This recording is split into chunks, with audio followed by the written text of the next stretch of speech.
De retour avec la majeure partie de notre émission MLC Fort spécial Deadline, cette fois-ci avec les analyses que Chum fera des acheteurs-vendeurs. On va débuter, si tu le veux bien, avec l'association de l'Est.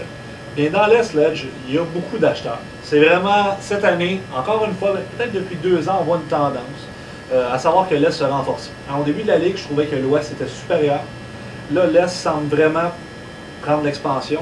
Puis à ce moment-là, j'ai repéré quelques acheteurs, et je te dirais même plusieurs. À commencer évidemment par ton équipe, les Capitals de Washington. Je pense que ce n'est pas un secret. Non, effectivement. Là, on en parlait avant l'enregistrement.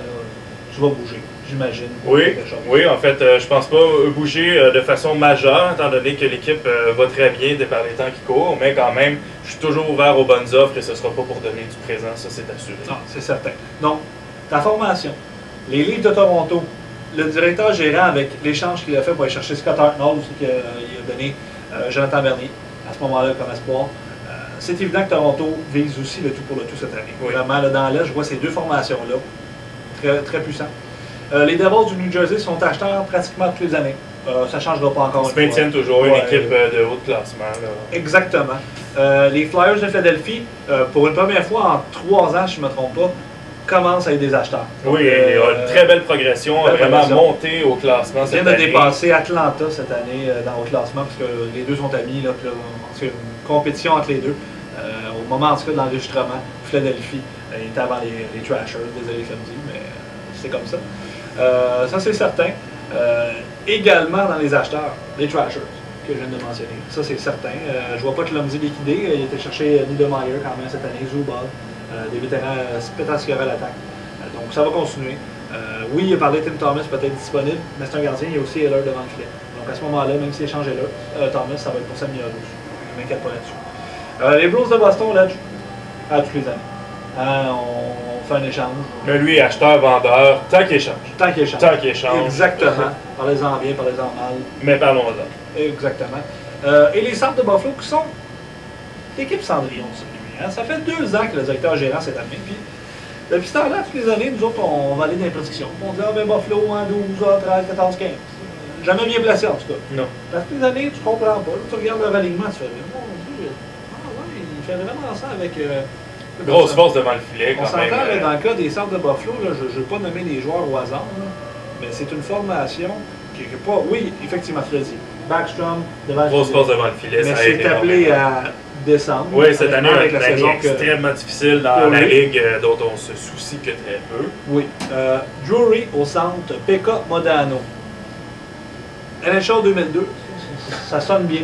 Tu sais, 2010, ça fait un peu passer. Drury a une saison décevante. Très décevante. Pekka est dans son salon au ACBC samedi soir. Modano, c'est sa dernière année. C'est sa dernière année. Sa dernière année. Tu regardes un autre allié, Marcus Naslund, même chose, il est en Europe. Pascal Dupuis connaît des bons moments. Mason Raymond s'est appelé à monter. Oui. Mais Chris Versteeg, ça c'est le plus bel espoir de l'équipe. Todd Bertuzzi encore là, c'est lui que je cherchais. Michael Samuelson, tous des joueurs un peu là, au bout du rouleau. Oui, mais sinon, sans être des joueurs de premier plan. C'est des joueurs de deuxième trio, voire troisième trio. Ouais. Donc, dans ce cas-là, pour Buffalo, et la défensive, il manque, à part Olun, qui encore une fois a beaucoup discuté. C'est vraiment l'équipe qu'on regarde sur papier et on se dit, mon Dieu, je comprends pas. Mais le directeur gérant fait quelque chose de bien. Cette année, il est allé chercher encore du renfort. Il va en chercher encore parce qu'il veut être compétitif. Puis pour ça, ben, je le félicite. Ben pour être lui, je donnerais effectivement le tout pour le tout, dans le sens cette équipe-là est appelée à descendre. Aussi bien donner un gros coup cette année, puis essayer de voir jusqu'où on va réussir à se rendre. Puis on ne sait pas, c'est arrivé des équipes de Cendrillon qui se sont rendues très loin en série, voire même jusqu'à lever la coupe. Ça se peut. Maintenant, j'ai fait une catégorie cette année qui s'appelle les indécis. Vont-ils le vendre, vont-ils pas vendre, ou font-ils absolument rien? Parlant d'absolument rien, les Islanders de New York cette année.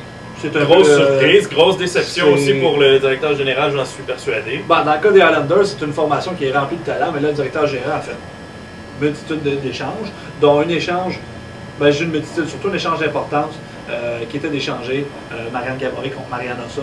Un échange quand même majeur, mais pas quand même très majeur. Oui.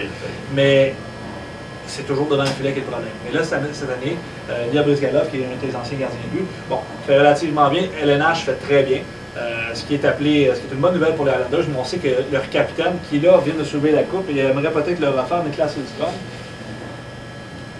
pour équiter à tout le monde. Mais Tarsier coûterait 4 signatures à la fin de l'année. Ça va coûter cher, mais si quelqu'un veut gagner la coupe... Il y a encore des cotes qui sont, ma foi, excellentes dans les meilleures cotes pour un défenseur de la Ligue. Il est facilement dans les meilleurs. Écoute, Lidstrom, c'est à 95 de passes, 76 de défensive, 90 de puck handling et 76 aussi de scoring. Donc dans son cas, on s'entend que c'est parmi les 5 meilleurs défenseurs du circuit. Facile. Oui. Donc là, il pourrait trouver preneur. Mais Islanders, selon ce que j'entends dire, moi j'ai pas parlé directement au directeur général, alors là il pourrait nier ou à tout le moins peut-être avouer, les amendes sont chères pour l'Estran. Ça je le sais. Donc, est-ce qu'il préférera peut-être le garder parce que ça ne répondra pas à ses demandes? Mais est-ce que les Highlanders sont si loin au classement de façon à ce qu'on les place jusqu'à présent, on les place plus du côté des vendeurs? Là, on parle plus qu'ils pourraient échanger ces joueurs d'impact. C'est quand même une équipe qui se retrouve au 9e rang. Oui, mais le 9e rang, là, 60 points. L'autre équipe en a 66. Tu vas me dire 6 points d'écart, c'est pas grand-chose. Si je te dis que les Sabres de Buffalo ont 6 matchs en main. C'est là que ça peut faire mal à l'équipe de Longueuil. Logiquement, l'équipe de Buffalo joue pour 611. Donc, supposons qu'ils vont aller chercher la moitié de leurs points, ce qui est 500, donc c'est sûr, pratiquement. Donc, ça ferait un autre 6 points sur 12.